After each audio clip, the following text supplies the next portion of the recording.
esfuerzo de todos, absolutamente de todos los argentinos. Y en todas partes he dicho, y permítanme que lo repita hoy, porque es como un rezo laico y una oración patriótica. Y si alguien distraído al costado de camino cuando nos ve marchar, nos pregunta cómo juntos, hacia dónde marchan, por qué luchan, tenemos que contestarle con las palabras del preámbulo, que marchamos, que luchamos para constituir la unión nacional, afianzar la justicia, consolidar la paz interior, proveer a la defensa común, promover el bienestar general y asegurar los beneficios de la libertad para nosotros, para nuestra posteridad y para todos los hombres del mundo que deseen habitar el suelo argentino.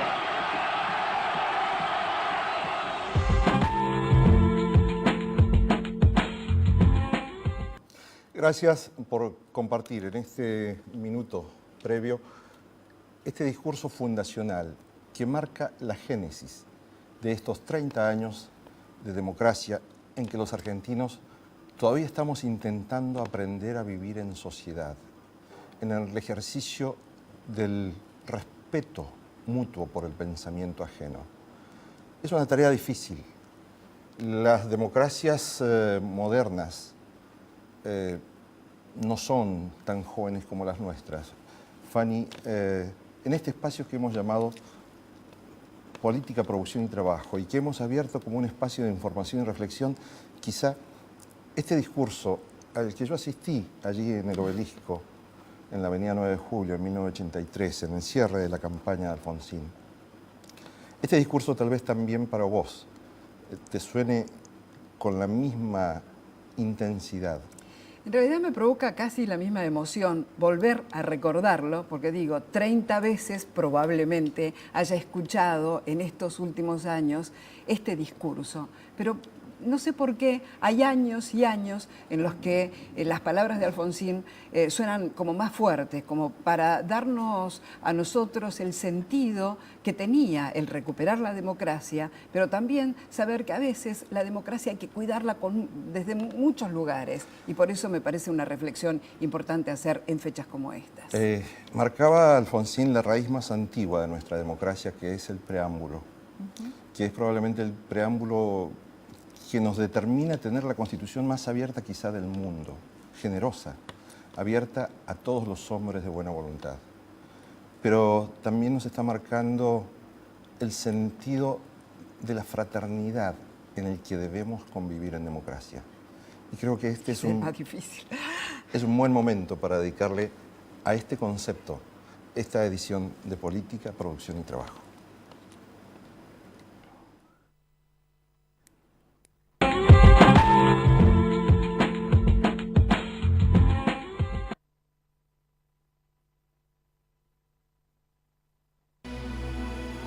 Entidad binacional Yacyretá, generando futuro. Servicios Regionales del Sur, Sociedad Anónima. Trabajamos integrando comunidad y empresas.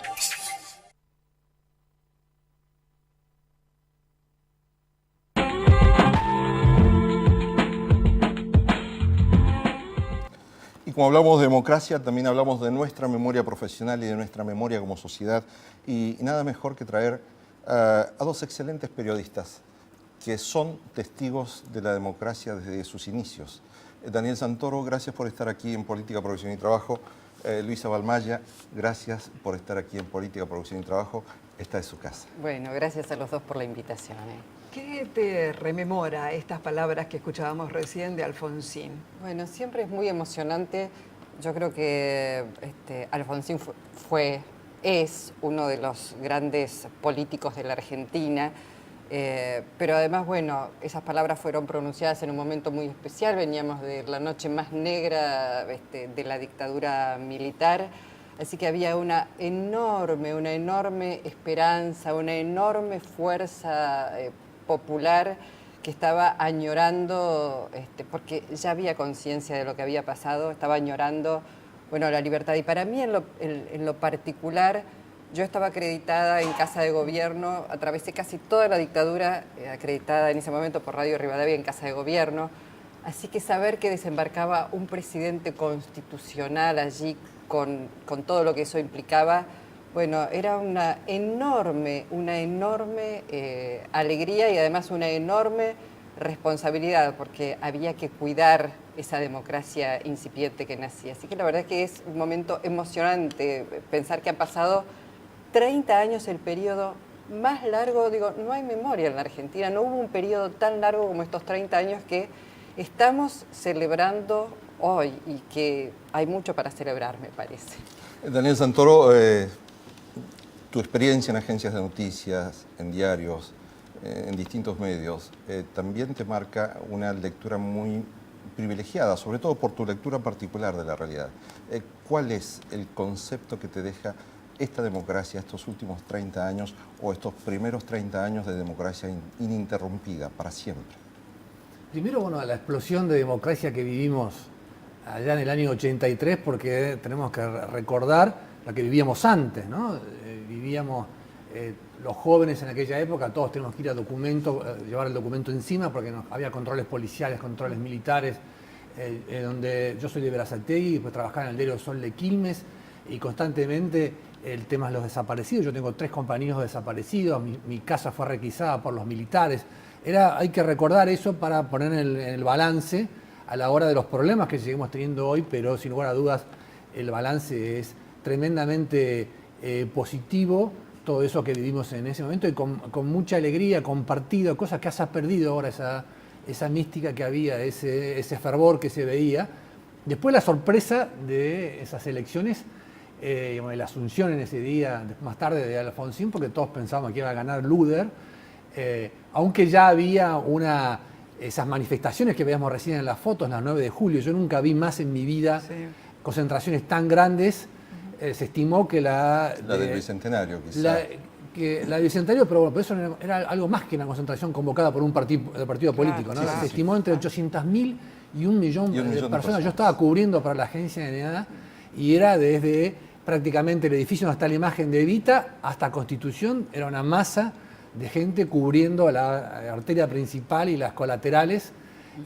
Después obviamente apareció el fenómeno de la televisión y demás, y ya pasaron a hacer actos políticos con menos militancia, con mucho marketing, ¿no? Pero realmente... Además, perdón, yo iba a decir, en momentos, claro, era tan novedoso porque estaban prohibidas todas las manifestaciones en dictadura, no había posibilidades de reunión, entonces era fantástico, es cierto lo que dice Daniel, esta alegría, ir hombro a hombro, fueras o no fueras radical, había un sentimiento de celebración. Seguro. Una celebración que además se había vivido unos días antes, cuando Alfonsín mismo hizo el cierre de campaña en La Matanza, que fue muy numerosa, con mucha alegría también de la gente. Lo recuerdo porque estábamos allí con un compañero también locutor, Pedro Dufó, que después fue diputado primero provincial y después nacional, y que se vivía con una alegría inmensa desde el radicalismo y la esperanza de decir, bueno, podemos llegar a ganar porque La Matanza los estaba acompañando, ¿no?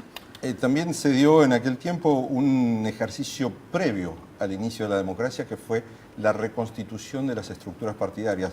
Recordarás, Luisa, Daniel, que hubo una multipartidaria, hubo una organización de juventudes políticas que fueron un poco el inicio de la reconstitución, de la recuperación de la vida política partidaria para después llegar a la institucionalidad democrática. Sí, yo te iba a decir, se retomó en realidad, porque uno recuerda también la multipartidaria antes del golpe que derroca a Isabel, donde todos los partidos intentaron frenar ese golpe que se venía a tan pocos meses en realidad de un acto eleccionario, y después, bueno, mientras la dictadura se iba desgranando y no tenía más salida que convocar a elecciones, bueno, nuevamente los partidos políticos que comienzan a trabajar y a abonar el terreno para esta salida que, bueno, felizmente llegó para no retroceder nunca más, porque yo creo que nunca más allá de momentos a veces de zozobra que ha vivido la democracia, pero siempre la salida después, en estos 30 años, fue una salida institucional, ¿no? Institucional con más democracia. Con más democracia, tal cual. Daniel, ¿y el rol del periodismo en estos 30 años? ¿Cómo lo estás vislumbrando en esta etapa particularmente, pero desde entonces, esa figura del periodista? Primero hay que recordar que durante la dictadura hubo 100 periodistas desaparecidos, fuimos el gremio que más sufrió del punto de vista proporcional. 127, exacto. 127 en total.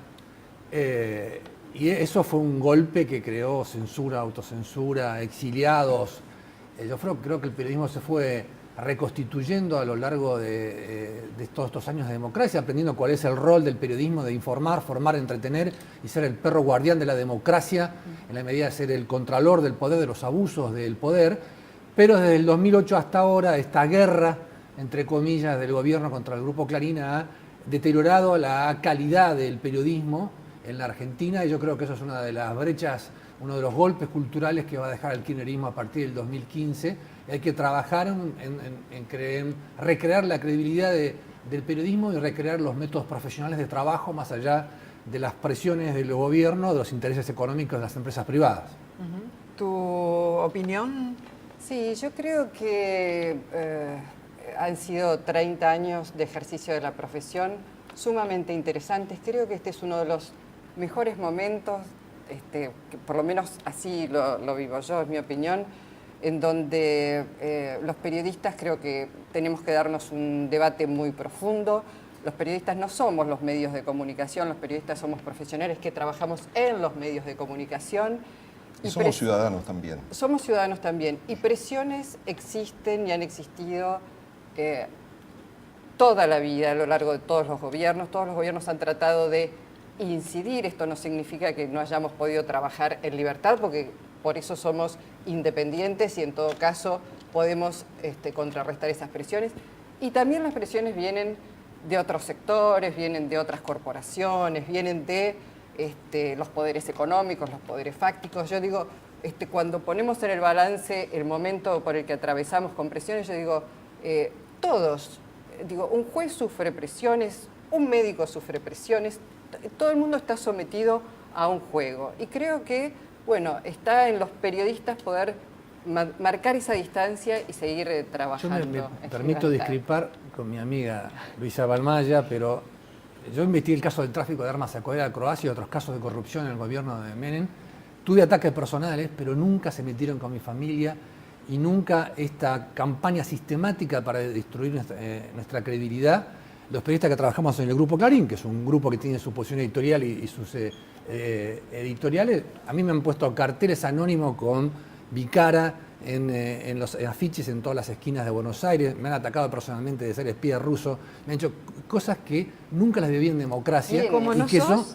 ¿Perdón? No sos Sí, acá tengo para estoy cambiando todo directamente para el Clem. Entonces, nunca sufrimos, o sea, este gobierno no mata periodistas, en mi modesto entender, pero ha buscado romper la credibilidad de los periodistas. Por eso yo hablaba de un trabajo de recuperación conjunto.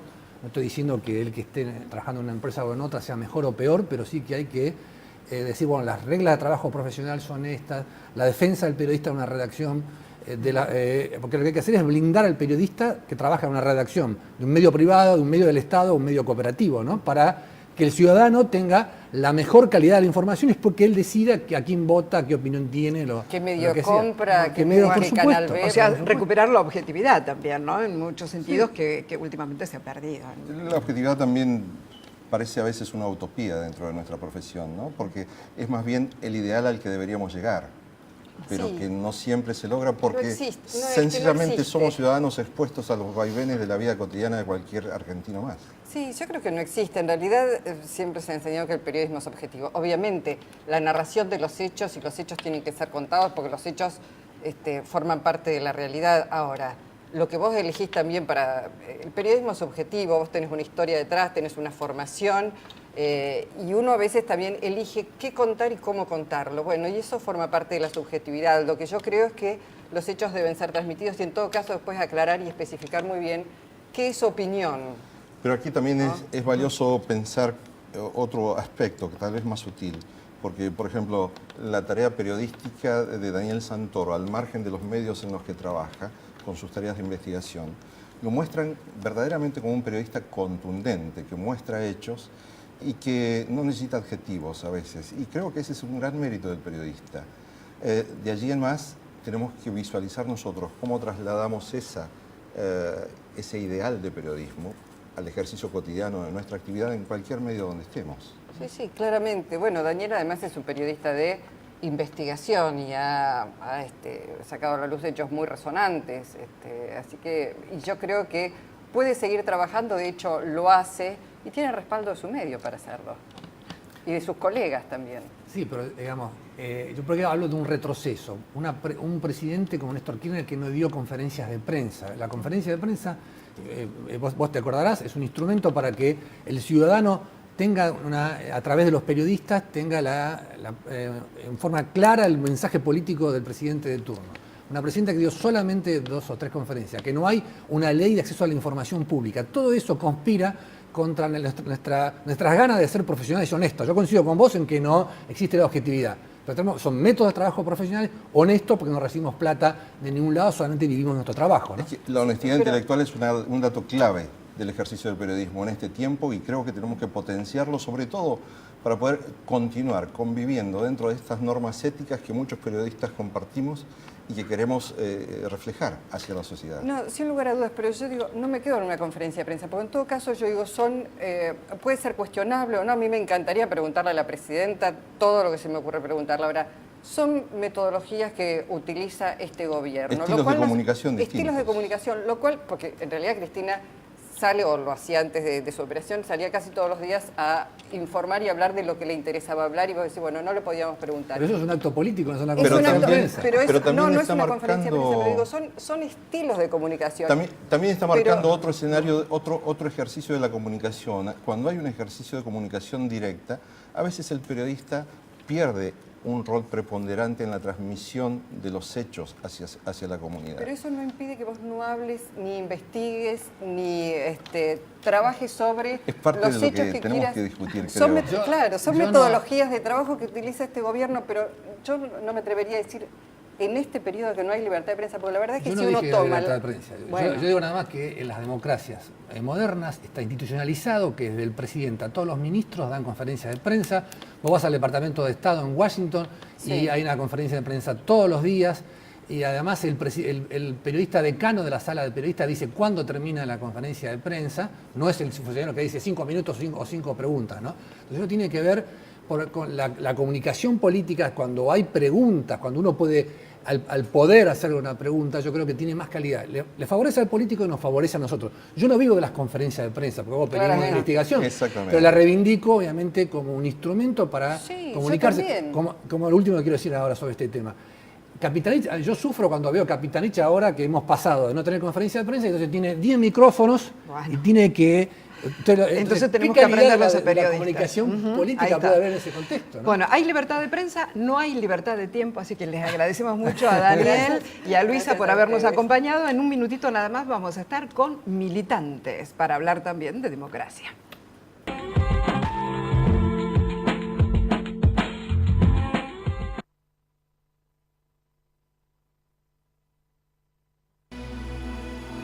Entidad Binacional Yacyretá, generando futuro. Servicios Regionales del Sur, Sociedad Anónima. Trabajamos integrando comunidad y empresas.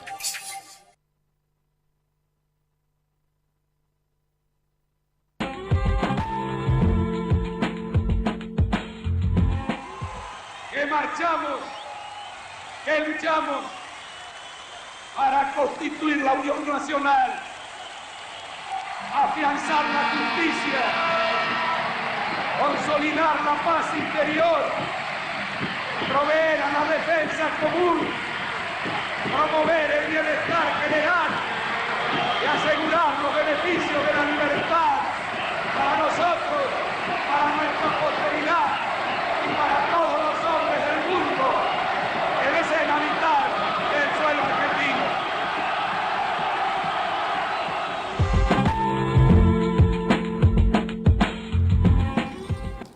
Seguimos en Política, Producción y Trabajo y vamos a abordar directamente el diálogo con dos militantes. Leonardo Zara es miembro de OMBU, Organización Militante Barrial y Universitaria, afín al kirchnerismo, de origen peronista. Y Guillermo Acevedo es uno de los líderes de la Organización de Trabajadores Radicales. Así es que gracias por estar aquí en Política, Producción y Trabajo, mostrando lo que queremos de ustedes, es que nos expliquen desde cada experiencia qué significa hoy esta democracia que ya tiene 30 años de vigencia ininterrumpida y esperemos que siga por siempre así. Así es, bueno, Ricardo, muchas gracias primero por la invitación de parte de los compañeros que hacemos OMBU. Yo creo que la democracia nos deja hoy en el presente por lo menos dos enseñanzas de fondo, una relacionada a lo que es el concepto, ¿no? Democracia para algunos, digo, es un régimen electoral tan solo, para otros un régimen político, para otros un sistema político. Para nosotros, desde OMBU, y creo que así lo planteamos en estos tiempos de militancia, la democracia es un modo de vida. Eso es lo que tenemos que tener en claro y hacia eso vamos. Un modo de vida, ¿qué significa? Que es una democracia que es dinámica, que no es que cumple sus objetivos y ya, la democracia tiene horizontes móviles, es decir, todos los días tiene nuevos sueños, nuevos desafíos.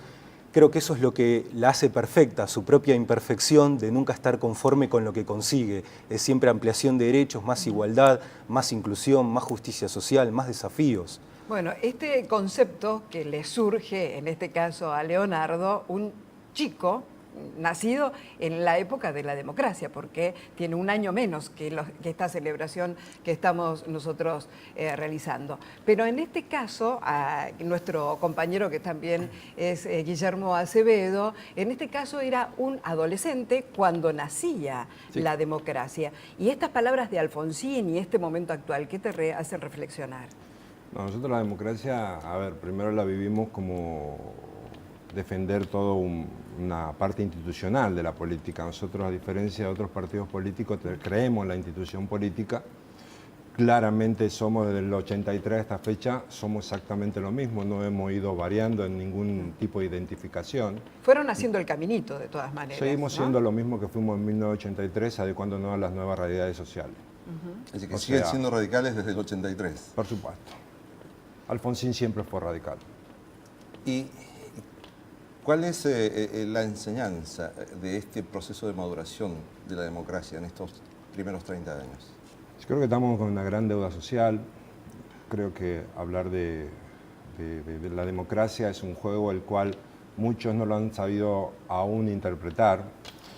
La democracia es diálogo, es consenso, y hay muchos que juegan al juego de la política como si fuera un scrum de rugby, o lo juegan como si fuesen un tenista desde lo individual, cuando la política es la construcción de la cosa colectiva con el bien común, a partir del diálogo, a partir del consenso, a partir de creer en las políticas públicas, en representar los partidos políticos tal cual como son, con el nombre que pertenece. Sí, yo creo que particularmente la historia de estas 3 décadas de democracia que se están cumpliendo en estos tiempos nos han dejado una enseñanza que, bueno, durante los 80 se intentó fortalecer las instituciones, como se decía en el bloque anterior, en el caso partidario, también en el caso de fortalecer y volver a poner en el núcleo de la construcción política el poder legislativo y también a los poderes ejecutivos y las instituciones.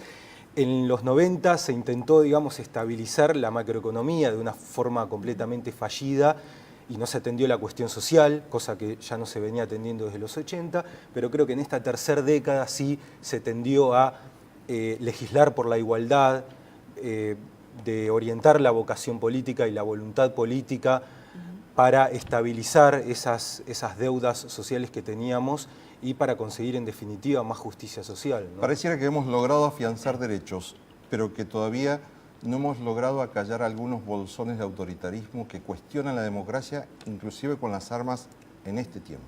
Sí, hace un rato justamente cuando Daniel Santoro mencionaba que no hay conferencias de prensa donde se le pueda hacer preguntas al poder político. Bueno, somos testigos también de que al poder político le cuesta mucho hacerle esas preguntas a los poderes fácticos. Es muy difícil, todavía hay muchos rasgos de autoritarismo, de caras que no se conocen, que están detrás de ciertas decisiones que afectan al conjunto social. Bueno, creo que en la mesa esta de diálogo que menciona Guillermo tenemos que estar sentados todos. Claro. Todas las generaciones, todos los poderes. Ustedes dos, como miembros de distintas organizaciones políticas, ¿se sentarían en una misma mesa a discutir sobre el futuro de la Argentina? Como ahora. Claro, por supuesto. Como ahora. ¿Y cuál sería la propuesta de ustedes? Nosotros desde Ombú siempre vamos, como decían, somos una agrupación de jóvenes. Estamos muy agradecidos a los militantes de la generación del 83 que se jugaron, que nos dejan este desafío y nosotros les decimos que no los vamos a defraudar y que vamos a seguir siempre promoviendo esta justicia. A propósito de eso, quería preguntarte en el último minuto, Guillermo, porque ustedes mismos dentro del Partido Radical hay ciertas situaciones, porque estás hablando del fortalecimiento de los partidos, pero la Unión Cívica Radical por ahí se ha desmembrado en los últimos tiempos, ha tratado de seguir, hay una parte que por ahí se encolumnó y que pudo continuar, pero no todos han podido representar a todo lo que significa el radicalismo. Sí, la Unión Cívica Radical, a diferencia de cualquier otro partido político centenario de la República Argentina, puede ser que se haya desmembrado, pero porque alguno se salga de la fila del radicalismo no es que el radicalismo se haya desmembrado. O sea, la visión habría que verlo desde el otro lado, son personas que han buscado o han visto transitar otro camino en otras expresiones políticas afines y que, bueno, al cabo de un tiempo se dieron cuenta que no era así, volvieron otra vez a la fila del radicalismo. Leonardo, en este último minuto, ¿crees que el kirchnerismo va a lograr mantenerse como un movimiento político, Yo creo que dando continuidad a la vida democrática? El peronismo en sí tiene una fenomenología de expresión que lo hace trascender a un partido político, es un movimiento. Creo que kirchnerismo o lo que haya trabajando dentro de él, sí, tiene continuidad, porque lo importante es siempre buscar la realización plena de las tres banderas del peronismo: justicia social, independencia económica, soberanía política, sea del kirchnerismo, de los que acompañamos al kirchnerismo, de los que estamos dentro del movimiento. Creo que es un desafío de todos y eso es lo que va a permitir continuidad, si se cumplen o no. Fanny, nos estamos yendo. Le agradecemos a Leonardo Sara, militante de la Organización Militante Barrial y Universitaria, y a Guillermo Acevedo, uno de los líderes de la Organización de Trabajadores Radicales, que es uno de los militantes que acompañó el crecimiento de la democracia desde su propia adolescencia. Seguro. Así es que con usted nos reencontramos aquí, como siempre, en cada semana en Canal Metro, para hablar de política, producción y trabajo.